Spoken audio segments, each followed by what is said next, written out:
एक गांव में दो परिवार रहते थे जिनकी कहानियां एक दूसरे से बिल्कुल विपरीत थीं। पहले परिवार में रामलाल और उनकी पत्नी सीता ने अपने बेटे मोहन को बड़े प्यार से पाला। उन्होंने अपनी सारी जमा पूंजी मोहन की शिक्षा और सुख सुविधाओं पर खर्च कर दी। जब मोहन बड़ा हुआ तो शहर में नौकरी करने लगा और वहीं की एक लड़की से विवाह कर लिया। शुरुआत में सब कुछ ठीक था, लेकिन धीरे धीरे मोहन और उसकी पत्नी के व्यवहार में बदलाव आने लगा। वे रामलाल और सीता को बोझ समझने लगे और एक दिन उन्हें घर से निकाल दिया। बूढ़े माता पिता ने गांव के मंदिर के पास शरण ली और अपने बेटे के इस व्यवहार पर आंसू बहाते रहे। प्रिय मित्रों, आप सभी का एक बार फिर से हमारे एक और नए वीडियो पर स्वागत है। प्रिय मित्रों, नमस्कार, जय श्री राम। आपसे एक विनम्र निवेदन है, अगर आप हमारे इस चैनल पर नए हो तो वीडियो को लाइक करके चैनल को सब्सक्राइब करें और हमें सहयोग करने की कृपा करें। चलिए प्रिय मित्रों, वीडियो विलंब न करते हुए वीडियो का शुभ आरंभ करते हैं। दूसरे परिवार में हरिदास और उनकी पत्नी लक्ष्मी ने अपने बेटे श्याम को संस्कार और आदर का महत्व सिखाया।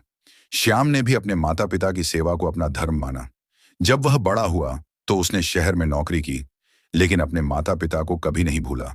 वह नियमित रूप से गांव आता, उनकी देखभाल करता और उनकी हर आवश्यकता का ध्यान रखता। श्याम की पत्नी भी अपने सास ससुर का सम्मान करती और उनकी सेवा में कोई कमी नहीं छोड़ती। गांव में लोग श्याम और उसकी पत्नी की प्रशंसा करते नहीं थकते थे। इन दोनों परिवारों की कहानियां गांव में चर्चा का विषय बन गईं।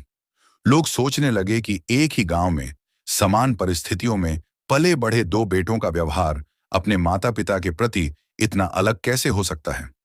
गांव में रामलाल और सीता के घर से निकाले जाने की घटना ने सभी को झकझोर कर रख दिया। गांव वालों ने मोहन के इस कृत्य की निंदा की, लेकिन मोहन और उसकी पत्नी ने किसी की परवाह नहीं की। रामलाल और सीता ने मंदिर के पास एक छोटी सी झोपड़ी में अपना आश्रय बनाया और जैसे तैसे अपना जीवन यापन करने लगे। एक दिन गांव में एक बड़ा मेला लगा। श्याम अपने माता पिता के साथ मेले में घूमने आया। वहां उसकी मुलाकात मोहन से हुई, जो अब एक सफल व्यवसायी बन चुका था। मोहन ने श्याम को अपने नए घर आने का निमंत्रण दिया। श्याम ने सोचा कि यह अच्छा अवसर है। शायद मोहन अपने माता पिता के प्रति अपने व्यवहार पर पुनर्विचार कर रहा हो। श्याम अपने माता पिता के साथ मोहन के घर पहुंचा। मोहन ने उनका स्वागत किया और अपने आलीशान घर की शान शौकत दिखाने लगा। लेकिन श्याम के मन में एक सवाल था। चमक धमक तो बहुत है, लेकिन क्या इसमें सच्चा सुख है? बातों बातों में श्याम ने मोहन से पूछा, भाई, चाचा चाची कहाँ हैं? उनसे मिले बहुत समय हो गया। मोहन का चेहरा कठोर हो गया। उसने ठंडे स्वर में कहा, वे अब हमारे साथ नहीं रहते, गांव के मंदिर के पास रहते हैं। श्याम ने मोहन की पत्नी की ओर देखा, जो इस विषय पर बात करने से बच रही थी। श्याम के माता पिता ने एक दूसरे की ओर देखा। उनकी आंखों में चिंता और दुख था। श्याम ने मोहन से कहा, भाई, माता पिता भगवान का रूप होते हैं, उनकी सेवा करना हमारा धर्म है। मोहन ने हंसते हुए कहा, धर्म और सेवा की बातें अब पुराने जमाने की हो गई हैं। आज के समय में सफलता और पैसा ही सब कुछ है। श्याम ने महसूस किया कि मोहन की सोच बदल चुकी है। वह और उसके माता पिता वहां से विदा लेकर सीधे मंदिर के पास पहुंचे, जहां रामलाल और सीता एक छोटी सी झोपड़ी में रह रहे थे। श्याम ने उनके चरण स्पर्श किए और कहा, चाचा चाची, आप हमारे साथ चलिए, यह स्थान आपके रहने योग्य नहीं है। रामलाल ने मुस्कुराते हुए कहा, बेटा, हम यहाँ ठीक हैं, भगवान की कृपा से हमारा गुजारा हो रहा है। श्याम के माता पिता ने भी उन्हें अपने साथ चलने का आग्रह किया, लेकिन रामलाल और सीता ने विनम्रता से मना कर दिया। श्याम ने गांव वालों से बात की और उनके लिए एक पक्के घर का इंतजाम किया। गांव के लोग भी इस कार्य में सहयोग करने लगे। इस बीच मोहन के व्यवसाय में अचानक गिरावट आने लगी। उसके साझेदारों ने उसे धोखा दिया और वह कर्ज में डूब गया। उसके आलीशान घर की नीलामी हो गई और वह सड़क पर आ गया। एक दिन भूखा प्यासा मोहन मंदिर के पास से गुजर रहा था। उसने देखा कि उसके माता पिता एक नए घर में रह रहे हैं और गांव के लोग उनकी सेवा कर रहे हैं। मोहन की आंखों में आंसू आ गए। वह अपने माता पिता के पास गया और उनके चरणों में गिरकर क्षमा मांगने लगा। रामलाल और सीता ने उसे उठाया और गले से लगा लिया। श्याम और उसके माता पिता भी वहां पहुंचे। श्याम ने मोहन से कहा, भाई, अब भी समय है, अपने माता पिता की सेवा करो, यही सच्ची सफलता है। मोहन ने सिर झुकाकर कहा, आप सही कहते हैं, मैंने धन के पीछे भागकर अपने सबसे बड़े धन, अपने माता पिता को खो दिया। अब मैं अपनी गलती सुधारना चाहता हूँ। गांव वालों ने मोहन को एक नया अवसर देने का निर्णय लिया। उन्होंने मिलकर उसे एक छोटा व्यवसाय शुरू करने में मदद की। मोहन ने अपने माता पिता के साथ रहकर उनकी सेवा करना शुरू किया। धीरे धीरे उसका व्यवसाय फिर से चल पड़ा, लेकिन इस बार वह धन के पीछे नहीं भागा, बल्कि अपने माता पिता के साथ समय बिताने को प्राथमिकता दी। श्याम और उसके माता पिता ने मोहन के परिवार के साथ मिलकर गांव में एक वृद्धाश्रम की स्थापना की, जहां बुजुर्गों की देखभाल की जाती थी। गांव में अब एक नई कहानी गूंजने लगी, जिसमें एक बेटे ने अपनी गलती से सीखकर अपने माता पिता को भगवान का दर्जा दिया और उनकी सेवा में अपना जीवन समर्पित कर दिया। गांव में रामलाल और सीता के प्रति मोहन के व्यवहार में बदलाव ने सभी को चौंका दिया। मोहन ने अपने माता पिता के साथ रहने और उनकी सेवा करने का निर्णय लिया, लेकिन जीवन की चुनौतियां अभी समाप्त नहीं हुई थीं। मोहन के व्यवसाय में सुधार हो रहा था, लेकिन पुराने कर्ज और धोखाधड़ी के कारण उसे कानूनी समस्याओं का सामना करना पड़ा। एक दिन पुलिस ने मोहन को गिरफ्तार कर लिया। आरोप था कि उसने अपने पूर्व साझेदारों के साथ मिलकर वित्तीय अनियमितताएं की हैं। मोहन ने अपनी बेगुनाही की दुहाई दी, लेकिन सबूतों के अभाव में उसे जेल भेज दिया गया। रामलाल और सीता के लिए यह एक और बड़ा आघात था। उन्होंने अपने बेटे को सुधारते देखा था और अब वह फिर से मुसीबत में था। गांव के लोग भी मोहन के खिलाफ हो गए। उन्हें लगा कि मोहन ने अपने माता पिता के साथ अच्छा व्यवहार सिर्फ दिखावे के लिए किया था। श्याम और उसके माता पिता ने मोहन की मदद करने का निर्णय लिया। उन्होंने एक वकील से संपर्क किया और मोहन के मामले की जांच शुरू की। जांच में पता चला कि मोहन के पूर्व साझेदारों ने उसे फंसाने के लिए झूठे सबूत तैयार किए थे। इस बीच मोहन जेल में अपने किए गए पापों का पश्चाताप कर रहा था। वह अपने माता पिता के प्रति किए गए अन्याय को याद करता और आंसू बहाता। जेल में उसकी तबीयत भी बिगड़ने लगी। श्याम और उसके माता पिता ने गांव वालों को मोहन की सच्चाई बताने की कोशिश की, लेकिन लोग उनकी बात मानने को तैयार नहीं थे। गांव में मोहन के परिवार का बहिष्कार होने लगा। रामलाल और सीता ने अपने बेटे की रिहाई के लिए भगवान से प्रार्थना की। उन्होंने व्रत रखे और मंदिर में दिन रात बैठकर भगवान से अपने बेटे की मुसीबतों को दूर करने की विनती की। एक दिन वकील ने खबर दी कि मोहन के खिलाफ नए सबूत मिले हैं, जो उसकी बेगुनाही को साबित कर सकते हैं, लेकिन इसके लिए एक बड़ी रकम की आवश्यकता थी, जो कोर्ट में जमा करनी थी। श्याम ने अपने जीवन की सारी जमा पूंजी रामलाल और सीता को दे दी, ताकि मोहन की रिहाई संभव हो सके। रामलाल और सीता ने श्याम के इस बलिदान को देखकर उसकी प्रशंसा की और उसे अपने बेटे जैसा मानने लगे। कोर्ट में नए सबूत पेश किए गए और मोहन की जमानत मंजूर हो गई, लेकिन गांव के लोग अब भी मोहन को अपराधी मानते थे और उसका तिरस्कार करते थे। मोहन ने जेल से बाहर आने के बाद गांव छोड़ने का निर्णय लिया, लेकिन उसके माता पिता ने उसे समझाया कि भागना समाधान नहीं है। उसे अपने कर्मों का सामना करना होगा और गांव वालों का विश्वास फिर से जीतना होगा। मोहन ने गांव में एक सामुदायिक सेवा केंद्र खोलने का निर्णय लिया, जहां वह गरीबों और जरूरतमंदों की मदद कर सके। श्याम ने भी उसका साथ दिया और दोनों ने मिलकर गांव के विकास के लिए काम करना शुरू किया। लेकिन चुनौतियां अभी भी कम नहीं थीं। गांव के कुछ प्रभावशाली लोग मोहन की बढ़ती लोकप्रियता से जलने लगे और उसके खिलाफ षड्यंत्र रचने लगे। उन्होंने मोहन के सेवा केंद्र को बंद कराने की कोशिश की और उसके खिलाफ झूठे आरोप लगाए। मोहन और श्याम ने इन सभी बाधाओं का सामना करते हुए अपने मिशन को जारी रखा, लेकिन संघर्ष की यह राह आसान नहीं थी और हर कदम पर नई चुनौतियां उनका इंतजार कर रही थीं। गांव में मोहन के सामुदायिक सेवा केंद्र की स्थापना के बाद उसकी लोकप्रियता बढ़ने लगी, जिससे कुछ प्रभावशाली लोग असंतुष्ट हो गए। उन्होंने मोहन के खिलाफ षड्यंत्र रचने का निर्णय लिया। एक रात जब मोहन सेवा केंद्र में काम कर रहा था, तभी कुछ अज्ञात लोगों ने केंद्र में आग लगा दी। मोहन ने किसी तरह आग बुझाई, लेकिन केंद्र का एक बड़ा हिस्सा जलकर खाक हो गया। इस घटना से मोहन और उसके परिवार को गहरा आघात पहुंचा। गांव के कुछ लोगों ने मोहन पर ही आग लगाने का आरोप लगाया, यह कहते हुए कि वह बीमा राशि प्राप्त करना चाहता था। मोहन की छवि और भी धूमिल हो गई। श्याम ने मोहन का समर्थन किया और गांव वालों को समझाने की कोशिश की, लेकिन लोग उनकी बात मानने को तैयार नहीं थे। मोहन के परिवार को सामाजिक बहिष्कार का सामना करना पड़ा। इस कठिन समय में रामलाल और सीता ने मोहन को धैर्य रखने की सलाह दी। उन्होंने उसे संघर्ष के महत्व के बारे में बताया और कहा कि कठिनाइयां हमें मजबूत बनाती हैं।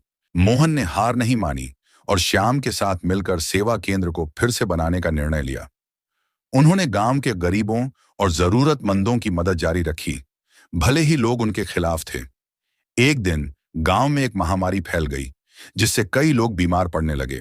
मोहन और श्याम ने अपनी जान की परवाह किए बिना बीमारों की सेवा की और उन्हें दवाइयां तथा भोजन उपलब्ध कराया।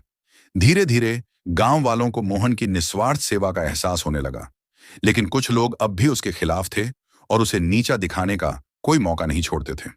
मोहन और श्याम ने इन सभी बाधाओं का सामना करते हुए अपने मिशन को जारी रखा, लेकिन संघर्ष की यह राह आसान नहीं थी और हर कदम पर नई चुनौतियां उनका इंतजार कर रही थीं। गांव में महामारी के दौरान मोहन और श्याम की निस्वार्थ सेवा ने कई लोगों का दिल जीता, लेकिन कुछ प्रभावशाली व्यक्तियों की ईर्ष्या और द्वेष कम नहीं हुआ। उन्होंने मोहन के खिलाफ षड्यंत्र रचने की योजना बनाई। एक दिन मोहन के सेवा केंद्र में दवाइयों की आपूर्ति में गड़बड़ी की शिकायत आई। जांच करने पर पता चला कि दवाइयां नकली हैं, जिससे कई मरीजों की हालत बिगड़ गई। गांव के लोगों में आक्रोश फैल गया और मोहन पर मरीजों की जान से खेलने का आरोप लगाया गया। मोहन ने अपनी सफाई में कहा कि उसने दवाइयां शहर के एक प्रतिष्ठित आपूर्तिकर्ता से मंगवाई थीं, लेकिन कोई उसकी बात सुनने को तैयार नहीं था। गांव के सरपंच ने मोहन के सेवा केंद्र को बंद करने का आदेश दिया और उसके खिलाफ कानूनी कार्रवाई की धमकी दी। श्याम ने मोहन का समर्थन किया और दोनों ने मिलकर दवाइयों की आपूर्ति की जांच शुरू की। उन्होंने पाया कि आपूर्तिकर्ता ने जानबूझकर नकली दवाइयां भेजी थीं और इसके पीछे गांव के कुछ प्रभावशाली लोगों का हाथ था, जो मोहन की बढ़ती लोकप्रियता से असंतुष्ट थे। इस बीच रामलाल और सीता अपने बेटे की स्थिति से बेहद चिंतित थे। उन्होंने मोहन को गांव छोड़ने की सलाह दी, लेकिन मोहन ने निर्णय लिया कि वह सच्चाई के लिए लड़ेगा और गांव वालों का विश्वास फिर से जीतेगा। मोहन और श्याम ने सबूत इकट्ठा करके पुलिस में शिकायत दर्ज कराई, लेकिन प्रभावशाली लोगों के दबाव के कारण पुलिस ने उनकी शिकायत को नजरअंदाज कर दिया।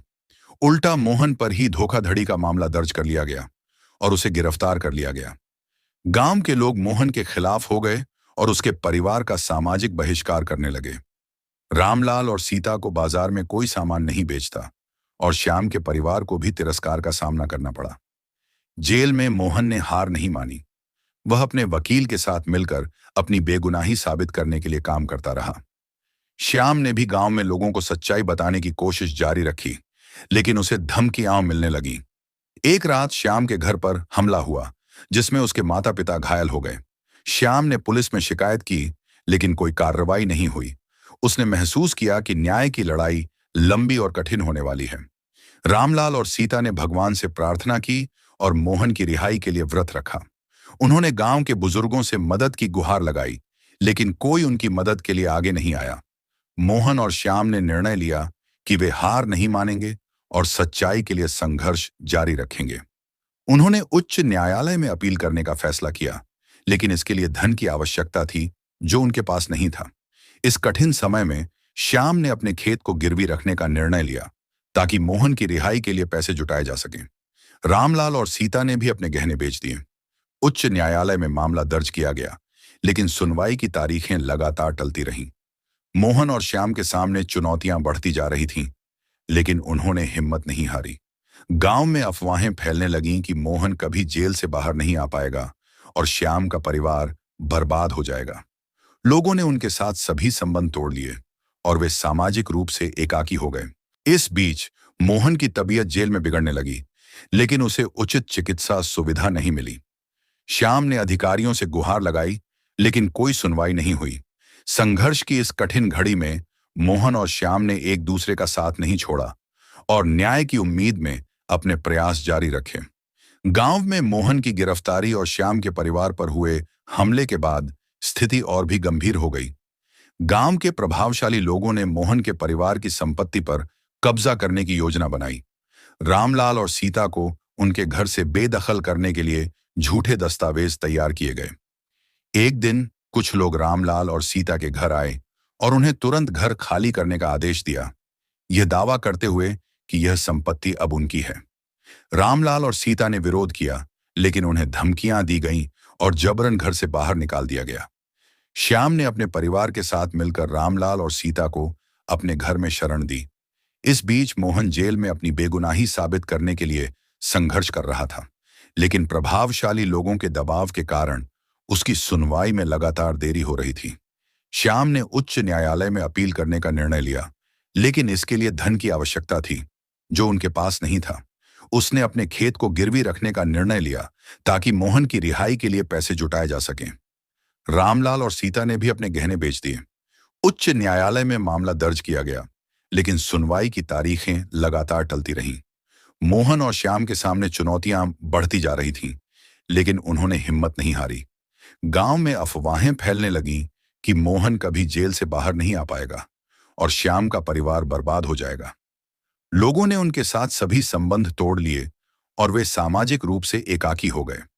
इस बीच मोहन की तबीयत जेल में बिगड़ने लगी, लेकिन उसे उचित चिकित्सा सुविधा नहीं मिली। श्याम ने अधिकारियों से गुहार लगाई, लेकिन कोई सुनवाई नहीं हुई। संघर्ष की इस कठिन घड़ी में मोहन और श्याम ने एक दूसरे का साथ नहीं छोड़ा और न्याय की उम्मीद में अपने प्रयास जारी रखे। गांव में मोहन की गिरफ्तारी और श्याम के परिवार पर हुए हमले के बाद स्थिति और भी गंभीर हो गई। गांव के प्रभावशाली लोगों ने मोहन के परिवार की संपत्ति पर कब्जा करने की योजना बनाई। रामलाल और सीता को उनके घर से बेदखल करने के लिए झूठे दस्तावेज तैयार किए गए। एक दिन कुछ लोग रामलाल और सीता के घर आए और उन्हें तुरंत घर खाली करने का आदेश दिया, ये दावा करते हुए कि यह संपत्ति अब उनकी है। रामलाल और सीता ने विरोध किया, लेकिन उन्हें धमकियां दी गईं और जबरन घर से बाहर निकाल दिया गया। श्याम ने अपने परिवार के साथ मिलकर रामलाल और सीता को अपने घर में शरण दी। इस बीच मोहन जेल में अपनी बेगुनाही साबित करने के लिए संघर्ष कर रहा था, लेकिन प्रभावशाली लोगों के दबाव के कारण उसकी सुनवाई में लगातार देरी हो रही थी। श्याम ने उच्च न्यायालय में अपील करने का निर्णय लिया, लेकिन इसके लिए धन की आवश्यकता थी, जो उनके पास नहीं था।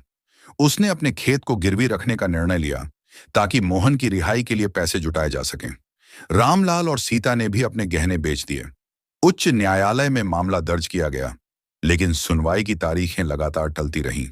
मोहन और श्याम के सामने चुनौतियां बढ़ती जा रही थीं, लेकिन उन्होंने हिम्मत नहीं हारी। गांव में अफवाहें फैलने लगीं कि मोहन कभी जेल से बाहर नहीं आ पाएगा और श्याम का परिवार बर्बाद हो जाएगा। लोगों ने उनके साथ सभी संबंध तोड़ लिए और वे सामाजिक रूप से एकाकी हो गए। इस बीच मोहन की तबीयत जेल में बिगड़ने लगी, लेकिन उसे उचित चिकित्सा सुविधा नहीं मिली। श्याम ने अधिकारियों से गुहार लगाई, लेकिन कोई सुनवाई नहीं हुई। संघर्ष की इस कठिन घड़ी में मोहन और श्याम ने एक दूसरे का साथ नहीं छोड़ा और न्याय की उम्मीद में अपने प्रयास जारी रखे। गांव में मोहन की गिरफ्तारी और श्याम के परिवार पर हुए हमले के बाद स्थिति और भी गंभीर हो गई। गांव के प्रभावशाली लोगों ने मोहन के परिवार की संपत्ति पर कब्जा करने की योजना बनाई। रामलाल और सीता को उनके घर से बेदखल करने के लिए झूठे दस्तावेज तैयार किए गए। एक दिन कुछ लोग रामलाल और सीता के घर आए और उन्हें तुरंत घर खाली करने का आदेश दिया, यह दावा करते हुए कि यह संपत्ति अब उनकी है। रामलाल और सीता ने विरोध किया, लेकिन उन्हें धमकियां दी गईं और जबरन घर से बाहर निकाल दिया गया। श्याम ने अपने परिवार के साथ मिलकर रामलाल और सीता को अपने घर में शरण दी। इस बीच मोहन जेल में अपनी बेगुनाही साबित करने के लिए संघर्ष कर रहा था, लेकिन प्रभावशाली लोगों के दबाव के कारण उसकी सुनवाई में लगातार देरी हो रही थी। श्याम ने उच्च न्यायालय में अपील करने का निर्णय लिया, लेकिन इसके लिए धन की आवश्यकता थी, जो उनके पास नहीं था। उसने अपने खेत को गिरवी रखने का निर्णय लिया ताकि मोहन की रिहाई के लिए पैसे जुटाए जा सकें। रामलाल और सीता ने भी अपने गहने बेच दिए। उच्च न्यायालय में मामला दर्ज किया गया, लेकिन सुनवाई की तारीखें लगातार टलती रहीं। मोहन और श्याम के सामने चुनौतियां बढ़ती जा रही थीं, लेकिन उन्होंने हिम्मत नहीं हारी। गांव में अफवाहें फैलने लगीं कि मोहन कभी जेल से बाहर नहीं आ पाएगा और श्याम का परिवार बर्बाद हो जाएगा। लोगों ने उनके साथ सभी संबंध तोड़ लिए और वे सामाजिक रूप से एकाकी हो गए। इस बीच मोहन की तबीयत जेल में बिगड़ने लगी, लेकिन उसे उचित चिकित्सा सुविधा नहीं मिली। श्याम ने अधिकारियों से गुहार लगाई, लेकिन कोई सुनवाई नहीं हुई। संघर्ष की इस कठिन घड़ी में मोहन और श्याम ने एक दूसरे का साथ नहीं छोड़ा और न्याय की उम्मीद में अपने प्रयास जारी रखे। गांव में मोहन की गिरफ्तारी और श्याम के परिवार पर हुए हमले के बाद स्थिति और भी गंभीर हो गई। गांव के प्रभावशाली लोगों ने मोहन के परिवार की संपत्ति पर कब्जा करने की योजना बनाई। रामलाल और सीता को उनके घर से बेदखल करने के लिए झूठे दस्तावेज तैयार किए गए। एक दिन कुछ लोग रामलाल और सीता के घर आए और उन्हें तुरंत घर खाली करने का आदेश दिया, यह दावा करते हुए कि यह संपत्ति अब उनकी है। रामलाल और सीता ने विरोध किया, लेकिन उन्हें धमकियां दी गईं और जबरन घर से बाहर निकाल दिया गया। श्याम ने अपने परिवार के साथ मिलकर रामलाल और सीता को अपने घर में शरण दी। इस बीच मोहन जेल में अपनी बेगुनाही साबित करने के लिए संघर्ष कर रहा था, लेकिन प्रभावशाली लोगों के दबाव के कारण उसकी सुनवाई में लगातार देरी हो रही थी। श्याम ने उच्च न्यायालय में अपील करने का निर्णय लिया, लेकिन इसके लिए धन की आवश्यकता थी, जो उनके पास नहीं था। उसने अपने खेत को गिरवी रखने का निर्णय लिया ताकि मोहन की रिहाई के लिए पैसे जुटाए जा सकें। रामलाल और सीता ने भी अपने गहने बेच दिए। उच्च न्यायालय में मामला दर्ज किया गया, लेकिन सुनवाई की तारीखें लगातार टलती रहीं। मोहन और श्याम के सामने चुनौतियां बढ़ती जा रही थीं, लेकिन उन्होंने हिम्मत नहीं हारी। गांव में अफवाहें फैलने लगीं कि मोहन कभी जेल से बाहर नहीं आ पाएगा और श्याम का परिवार बर्बाद हो जाएगा। लोगों ने उनके साथ सभी संबंध तोड़ लिए और वे सामाजिक रूप से एकाकी हो गए। इस बीच मोहन की तबीयत जेल में बिगड़ने लगी, लेकिन उसे उचित चिकित्सा सुविधा नहीं मिली। श्याम ने अधिकारियों से गुहार लगाई, लेकिन कोई सुनवाई नहीं हुई। संघर्ष की इस कठिन घड़ी में मोहन और श्याम ने एक दूसरे का साथ नहीं छोड़ा और न्याय की उम्मीद में अपने प्रयास जारी रखे। गांव में मोहन की गिरफ्तारी और श्याम के परिवार पर हुए हमले के बाद स्थिति और भी गंभीर हो गई। गांव के प्रभावशाली लोगों ने मोहन के परिवार की संपत्ति पर कब्जा करने की योजना बनाई। रामलाल और सीता को उनके घर से बेदखल करने के लिए झूठे दस्तावेज तैयार किए गए। एक दिन कुछ लोग रामलाल और सीता के घर आए और उन्हें तुरंत घर खाली करने का आदेश दिया, यह दावा करते हुए कि यह संपत्ति अब उनकी है। रामलाल और सीता ने विरोध किया, लेकिन उन्हें धमकियां दी गईं और जबरन घर से बाहर निकाल दिया गया। श्याम ने अपने परिवार के साथ मिलकर रामलाल और सीता को अपने घर में शरण दी। इस बीच मोहन जेल में अपनी बेगुनाही साबित करने के लिए संघर्ष कर रहा था, लेकिन प्रभावशाली लोगों के दबाव के कारण उसकी सुनवाई में लगातार देरी हो रही थी। श्याम ने उच्च न्यायालय में अपील करने का निर्णय लिया, लेकिन इसके लिए धन की आवश्यकता थी, जो उनके पास नहीं था। उसने अपने खेत को गिरवी रखने का निर्णय लिया ताकि मोहन की रिहाई के लिए पैसे जुटाए जा सकें। रामलाल और सीता ने भी अपने गहने बेच दिए। उच्च न्यायालय में मामला दर्ज किया गया, लेकिन सुनवाई की तारीखें लगातार टलती रहीं। मोहन और श्याम के सामने चुनौतियां बढ़ती जा रही थीं, लेकिन उन्होंने हिम्मत नहीं हारी। गांव में अफवाहें फैलने लगीं कि मोहन कभी जेल से बाहर नहीं आ पाएगा और श्याम का परिवार बर्बाद हो जाएगा। लोगों ने उनके साथ सभी संबंध तोड़ लिए और वे सामाजिक रूप से एकाकी हो गए। इस बीच मोहन की तबीयत जेल में बिगड़ने लगी, लेकिन उसे उचित चिकित्सा सुविधा नहीं मिली। श्याम ने अधिकारियों से गुहार लगाई, लेकिन कोई सुनवाई नहीं हुई। संघर्ष की इस कठिन घड़ी में मोहन और श्याम ने एक दूसरे का साथ नहीं छोड़ा और न्याय की उम्मीद में अपने प्रयास जारी रखे। गांव के शांतिपूर्ण जीवन में मोहन की गिरफ्तारी और श्याम के परिवार पर हुए हमले ने तूफान ला दिया था। गांव के प्रभावशाली लोगों ने मोहन के परिवार की संपत्ति पर कब्जा करने के लिए झूठे दस्तावेज तैयार किए, जिससे रामलाल और सीता को उनके घर से बेदखल कर दिया गया। श्याम ने अपने परिवार के साथ मिलकर रामलाल और सीता को अपने घर में शरण दी। मोहन जेल में अपनी बेगुनाही साबित करने के लिए संघर्ष कर रहा था, लेकिन प्रभावशाली लोगों के दबाव के कारण उसकी सुनवाई में लगातार देरी हो रही थी। श्याम ने उच्च न्यायालय में अपील करने का निर्णय लिया, लेकिन इसके लिए धन की आवश्यकता थी। उसने अपने खेत को गिरवी रखने का निर्णय लिया ताकि मोहन की रिहाई के लिए पैसे जुटाए जा सकें। रामलाल और सीता ने भी अपने गहने बेच दिए। उच्च न्यायालय में मामला दर्ज किया गया, लेकिन सुनवाई की तारीखें लगातार टलती रहीं। मोहन और श्याम के सामने चुनौतियां बढ़ती जा रही थीं, लेकिन उन्होंने हिम्मत नहीं हारी। गांव में अफवाहें फैलने लगीं कि मोहन कभी जेल से बाहर नहीं आ पाएगा और श्याम का परिवार बर्बाद हो जाएगा। लोगों ने उनके साथ सभी संबंध तोड़ लिए और वे सामाजिक रूप से एकाकी हो गए।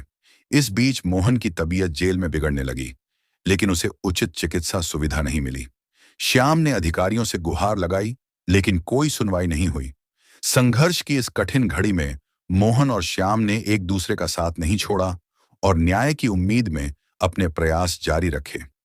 एक दिन श्याम को एक ईमानदार वकील श्री वर्मा के बारे में पता चला, जो गरीबों की मदद के लिए जाने जाते थे। श्याम ने उनसे संपर्क किया और मोहन के मामले की पूरी जानकारी दी। वर्मा जी ने मामले की गंभीरता को समझा और बिना किसी शुल्क के मोहन का केस लड़ने का निर्णय लिया। कहानी के अंत में मोहन की रिहाई के बाद गांव के प्रभावशाली लोगों को उनके गलत कार्यों के लिए न्याय का सामना करना पड़ा। उनकी संपत्ति जब्त कर ली गई और उन्हें कानून के तहत सजा मिली। रामलाल और सीता को उनका घर वापस मिल गया और श्याम की निस्वार्थ मदद ने सभी को यह सिखाया कि सच्चाई और ईमानदारी की राह पर चलने से अंततः जीत होती है। यह कहानी हमें सिखाती है कि जो संतान अपने वृद्ध माता पिता की उपेक्षा करती है या उन्हें छोड़ देती है, उन्हें समाज और कानून दोनों से सजा मिलती है। भारतीय कानून के अनुसार यदि बच्चे अपने माता पिता की देखभाल नहीं करते हैं, तो माता पिता संपत्ति या गिफ्ट को रद्द कर सकते हैं और बच्चों को कानूनी सजा का सामना करना पड़ सकता है। इसीलिए यह आवश्यक है कि हम अपने माता पिता का सम्मान करें और उनकी देखभाल करें, क्योंकि उनके आशीर्वाद और मार्गदर्शन के बिना हमारा जीवन अधूरा है।